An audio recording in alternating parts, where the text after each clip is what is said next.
झुमरी का ढाबा। झुमरी गुस्से में बेलन लिए दरवाजे पर खड़ी थी। कम से कम उसने 50 बार तो एक ही बात अपने बच्चों से दोहरा दी थी। आज आने दो तुम्हारे बापू को, इतने बेलन पड़ेंगे ना कि खोपड़िया का चकला बन जाएगा। तुम दोनों क्यों हंस रहे हो? माँ, तुम रोज ऐसे बेलन लेकर एक ही डायलॉग बोलती हो, पर बापू जैसे ही आते हैं तुम सारा गुस्सा भूलकर उन्हें रोटी देने लगती हो। वही तो माँ, तुम हमसे तो कह देती हो बापू आएंगे तो ये करूंगी वो करूंगी, पर करती कुछ नहीं हो। तुम दोनों ज्यादा नहीं बोलने लगे? अभी बताती हूँ तुम दोनों को। तुम्हारे बापू को बाद में बेलन पड़ेंगे, पहले तुम दोनों की पिटाई करनी जरूरी है। झुमरी बेलन लेकर बच्चों के पीछे दौड़ी, तभी रमेश आ गया। झुमरी, अरे क्या कर रही है? बापू आज माँ बेलन से सबके सिर का चकला बना देगी। आ गए तुम? और ये क्या इतनी देर से क्यों आए हो? और दिख रहा है तुम आज फिर पीकर आ गए हो। अरे ज्यादा कहा, थोड़ी सी तो पी है। ला जल्दी से खाना लगा दे, बहुत जोरों की भूख लगी है। खाना होगा तभी लगाऊंगी ना। बोला था ना घर में राशन खत्म हो रहा है, बनिए की दुकान से लेते आना। तुम्हें मैंने पैसे भी दिए थे राशन लाने के। वो तो हाँ, तुझे बताना भूल गया। सुबह जब से घर से निकला तो रास्ते में पैसे कहीं गिर गए, क्या करता, खाली हाथ लौटना पड़ा। रमेश की बात सुनकर झुमरी गुस्से में आ गई और घर छोड़कर जाने लगी। बस और कितना झूठ बोलोगे? ये क्यों नहीं कहते कि तुमने उन पैसों से बोतल खरीद ली? अब मैं इस घर में एक पल भी नहीं रहूंगी। चलो बच्चों, हम यहाँ नहीं रहेंगे। अरे झुमरी सुन तो, गुस्सा थूक दे, कल मैं पक्का राशन लेकर आऊंगा। इतनी सी बात पर घर छोड़कर थोड़ी जाते हैं। तेरे और बच्चों के सिवा मेरा है कौन? मैं तो तुम सबके बिना रह ही नहीं सकता। अगर इतना ही है तो तुम ऐसी हरकत करते ही क्यों हो? बैठो, मैं सबके लिए चावल रखे वही बना लाती हूँ। और हाँ, कल नहीं लाए ना तो मैं सच में चली जाऊंगी। झुमरी का परिवार एक छोटे से खेत पर निर्भर था। रमेश खुद तो खेती करता नहीं था, इसलिए झुमरी ने वो खेत एक किसान जिसका नाम था नंदू, उसे किराए पर दिया हुआ था। एक दिन रमेश थोड़ा ज्यादा नशे में था। नंदू की नजर बहुत समय से रमेश के खेत पर थी। वो चाहता था कि किसी तरह रमेश का खेत हथिया ले। आज उसके पास मौका था। देख रमेश, तू फायदे में रहेगा। 2 बोरी आटा दो और 2-2 बोरी दालें तुझे बंजर खेत के बदले दे रहा हूँ। और वैसे भी तेरे खेत पर कोई अनाज नहीं उगता, मुझे देगा तो तू फायदे में रहेगा। खरीद ले। अब कह तो तू ठीक रहे, राशन तो हमारे काम आ जाएगा, पर ये खेत है ही बेकार। चल ठीक है, मैं तुझे खेत बेच रहा हूँ, ला बदले में आटा और दाल दे दे। नंदू ने 4-5 गांव वालों के सामने ये बात रमेश से बुलवा ली। देखो भाइयों, तुम सब गवाह हो इस बात के कि रमेश अपनी मर्जी से अपना खेत मुझे दे रहा है और बदले में मैं इसे राशन दे रहा हूँ। रमेश नंदू को खेत का मालिक बनाकर राशन लेकर खुशी खुशी घर तो पहुंचा, पर जब झुमरी को सच पता चला तो वो सिर पीट कर रह गई। हे भगवान, खेत बेचाए उस बेईमान को। अरे लूट लिया उसने तुम्हें। इतने बड़े खेत के बदले ये जरा सा राशन दे दिया। अब ये राशन तो खत्म हो जाएगा, खेत कहाँ से आएगा? वो तो पूंजी थी हमारी, तुम उस पूंजी को ही गवाए। अरे मैं नशे में था, मुझे होश ही कहा था। अब मैं क्या करूं? अब तो खेत गया हाथ से। एक खेत का ही सहारा था, वो भी छिन गया। अब क्या ये रोटी दाल बनाकर सड़क पर बैठकर बेचूं? झुमरी गुस्से में राशन के बोरों की तरफ देख रही थी। अनजाने ही उसने अपने मुंह से कुछ ऐसा कह दिया था जिसके बारे में वो दोबारा सोचने लगी। इसका मतलब मैं ऐसा कर सकती हूँ। अब मेरे पास बस एक यही रास्ता है जिससे घर का खर्चा निकल सकता है। खेत तो अब हमारा रहा नहीं, पर ये आटा दाल तो हमारे हैं। शाम को झुमरी बाजार गई और 2 बड़े पतीले और एक तंदूर खरीद लाई। माँ, ये सब किस लिए है? माँ, हमारे घर आज कोई दावत है क्या? बच्चों, ये सब मैं अपने ढाबे के लिए लाई हूँ। ढाबा? माँ, जहाँ खाना मिलता है आपके ढाबे पर भी खाना मिलेगा? हाँ बिल्कुल ठीक पहचाना। मैं गांव के बाहर वाली सड़क पर एक ढाबा खोल रही हूँ जिसका नाम होगा झुमरी का ढाबा। ये अचानक तेरे दिमाग में कैसा फितूर उठाया झुमरी? तुम जैसे शराबी से तो कुछ होने वाला है नहीं। तुमने तो पहले ही खेत बेचकर सत्यानाश कर दिया। अब कम से कम मुझे कुछ सोचने दो। मैं कुछ बड़ा करना चाहती हूँ। मैं चाहती हूँ मेरे बच्चे खूब पढ़े लिखे, अपने पैरों पर खड़े हो, हमारे पास भी गांव के सेठों की तरह पैसे हो। मैं नहीं चाहती कि हमारी आगे आने वाली जिंदगी गरीबी में बीते, इसलिए मैं हाईवे पर ढाबा खोल रही हूँ। अगर तुम्हें पीने से फुर्सत मिल जाए तो ये सारा राशन ढाबे पर रख जाना। मैंने किराए पर छोटी सी जगह ले ली है, कमाकर किराया भी दे दूंगी। माँ, मैं भी तुम्हारी मदद करूँगा। और मैं भी माँ। झुमरी ने मेहनत की, कुछ पैसों का जुगाड़ किया और गाँव के बाहर हाईवे पर ढाबा खोल दिया। जो राशन खेत बेचकर मिला था वही काम आया। वहाँ से गुजरते यात्रियों की बस और बाकी वाहन झुमरी के इस नए ढाबे को देख रहे थे। खाना खाने तो सब रुकते, पर एक परेशानी थी। आओ भैया आओ, गरम गरम रोटी और दाल, साथ में अचार और सलाद भी है। झुमरी, तुम्हारे यहाँ की दाल रोटी तो बहुत स्वाद है, पर एक परेशानी है। तुम यहाँ पर एसी लगवा लो। वो वहाँ सामने बड़े ढाबे पर एसी लगा हुआ है, इसीलिए सभी ग्राहक वहाँ जाते हैं। साहब, अभी नया नया शुरू किया है ना, इतना पैसा नहीं लगा सकती। धीरे धीरे वो भी हो जाएगा। जब रमेश ने देखा कि झुमरी बच्चों के साथ अकेली मेहनत कर रही है तो वो भी अब कभी कभी ढाबे पर बैठने लगा। पर अभी भी झुमरी का ढाबा हाईवे के बाकी ढाबों से कम चल रहा था। एक दोपहर झुमरी ढाबे पर ग्राहकों को खाना दे रही थी। तभी एक आदमी अपनी पत्नी के लिए जो कि माँ बनने वाली थी, सड़क पर मदद बुलाने लगा। किसी भी ढाबे वाले ने आगे बढ़कर उस आदमी की मदद नहीं की। सब अपने ग्राहकों को देखते रहे। कोई तो होगा जो मेरी मदद करे। मेरी पत्नी माँ बनने वाली है, हमारे पास कोई सुविधा नहीं है, हमारी मदद कीजिए। झुमरी की नजर मदद के लिए पुकारते उस आदमी पर गई। सुनो जी, तुम ढाबा संभालो, मैं अब भी आती हूँ। झुमरी क्यों किसी के फटे में टांग अड़ा रही है? अपना ढाबा देख। ऐसे किसी की मदद करना ठीक नहीं।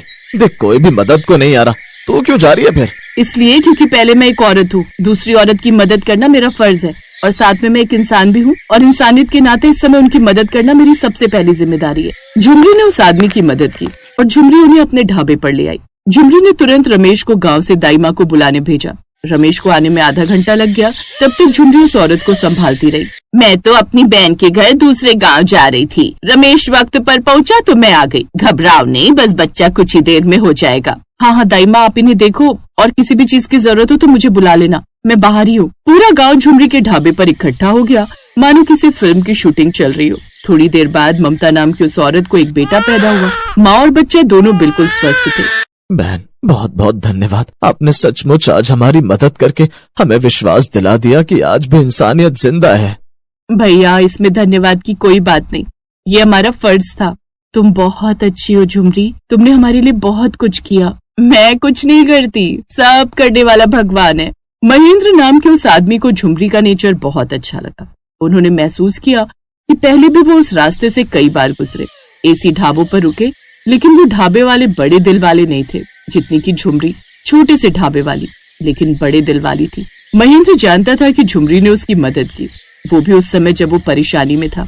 कुछ दिनों बाद ही महेंद्र ने झुमरी के ढाबे को एक 5 स्टार होटल जैसा सुविधाजनक बनवा दिया। झुमरी के ढाबे पर अब दिन रात यात्रियों की भीड़ रहती थी। झुमरी के अच्छे कर्मों का फल उसे मिला और आज उसके वो सारे सपने पूरे हो गए जिनके बारे में वो अक्सर सोचा करती थी।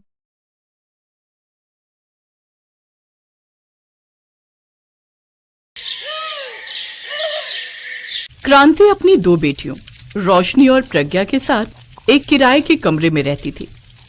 क्रांति का जीवन अंधकार में डूब गया जब उसे ये पता चला कि उसका पति पहले से ही शादीशुदा है और 2 बच्चों का बाप है। शादी के 11 साल हो जाने पर और मन भर जाने पर उसके पति ने उसे दूध में पड़ी मक्खी की तरह निकाल कर फेंक दिया।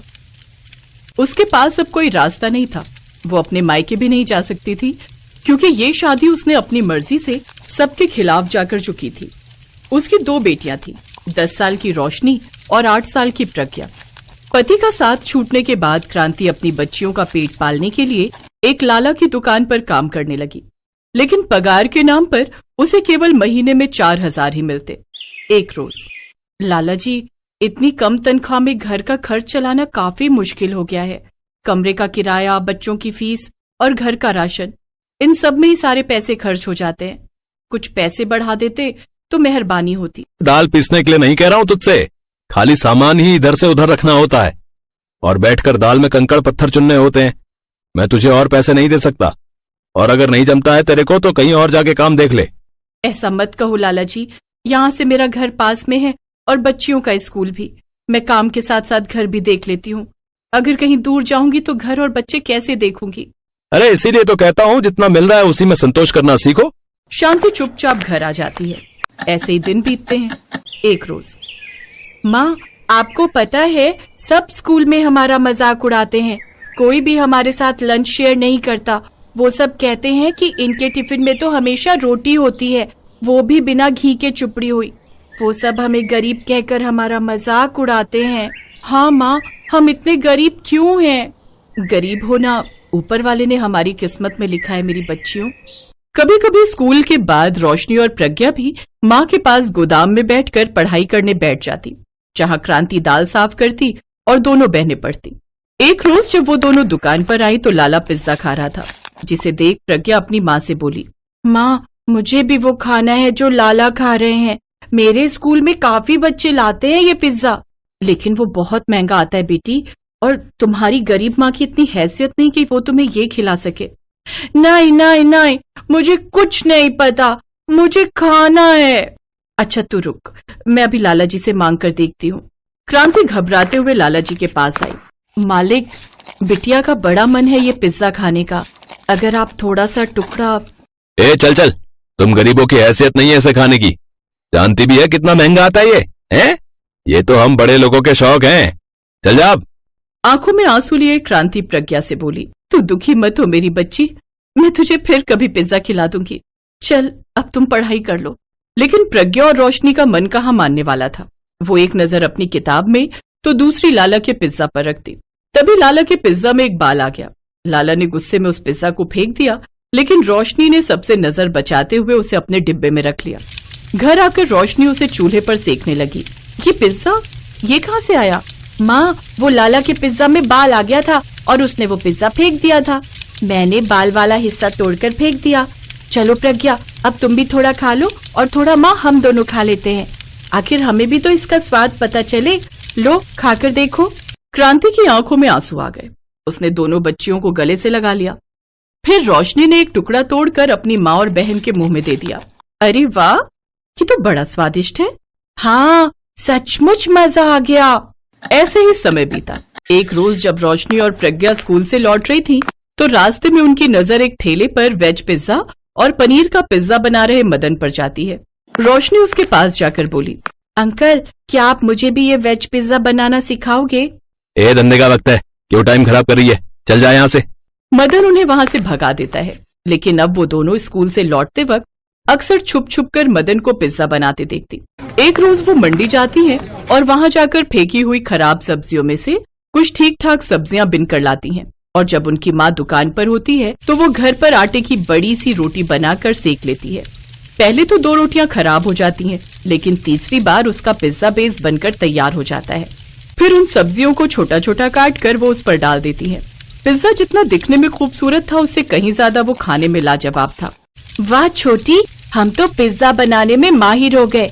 ये वाला माँ के लिए रख देते हैं, वो खाएगी तो खुश हो जाएगी। उस रोज उन्होंने पेट भर पिज्जा खाया।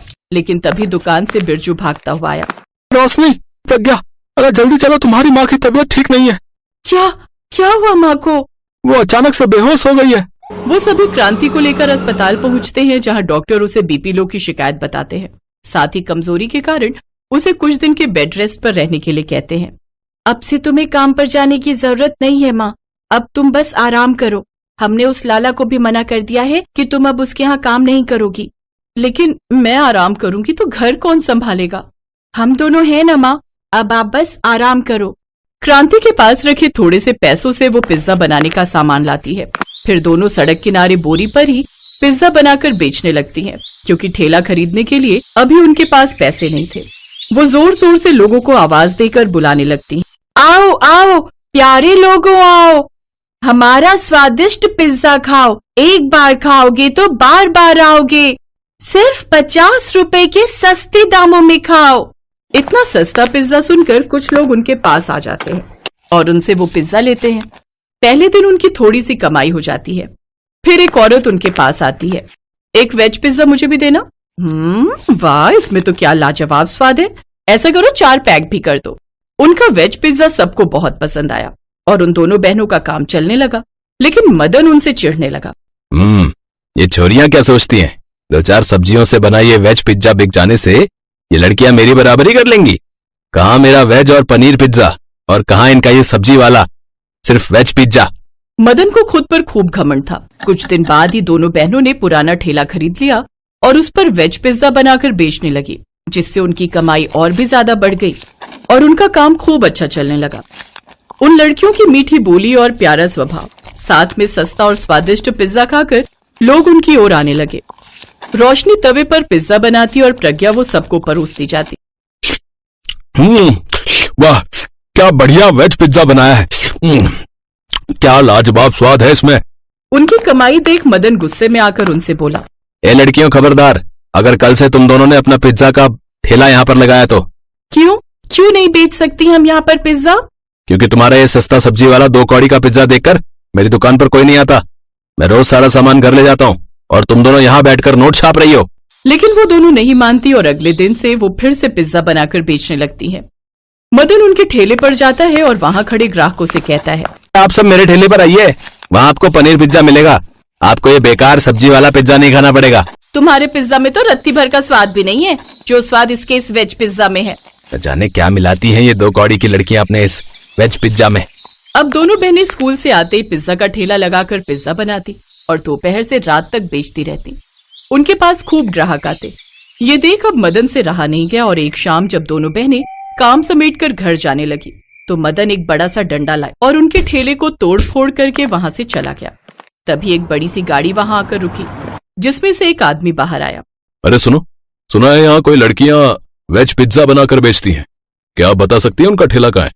ये सुनते ही दोनों बहनें रोने लगी। अंकल जी, हम ही यहाँ पिज्जा बनाकर बेचती थी, लेकिन एक अंकल ने हमारा सारा ठेला तोड़ दिया। उन्होंने उसे सारी बात बताई। फिर उस सेठ ने उनसे कहा, मैं एक आश्रम चलाता हूँ, मुझे वहां के 1200 बच्चों के लिए तुमसे पिज्जा बनवाना है।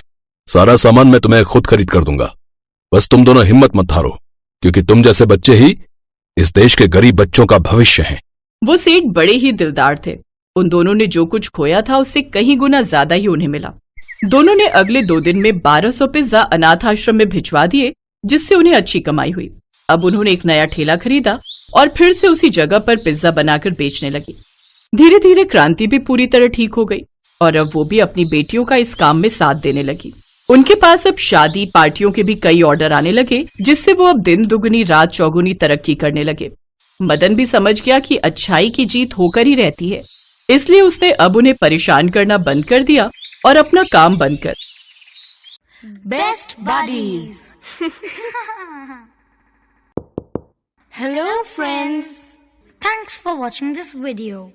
अगर आपको ये वीडियो पसंद आया है तो प्लीज लाइक, सब्सक्राइब, कमेंट्स करें इस वीडियो पर और हाँ, शेयर करना भी ना भूलें।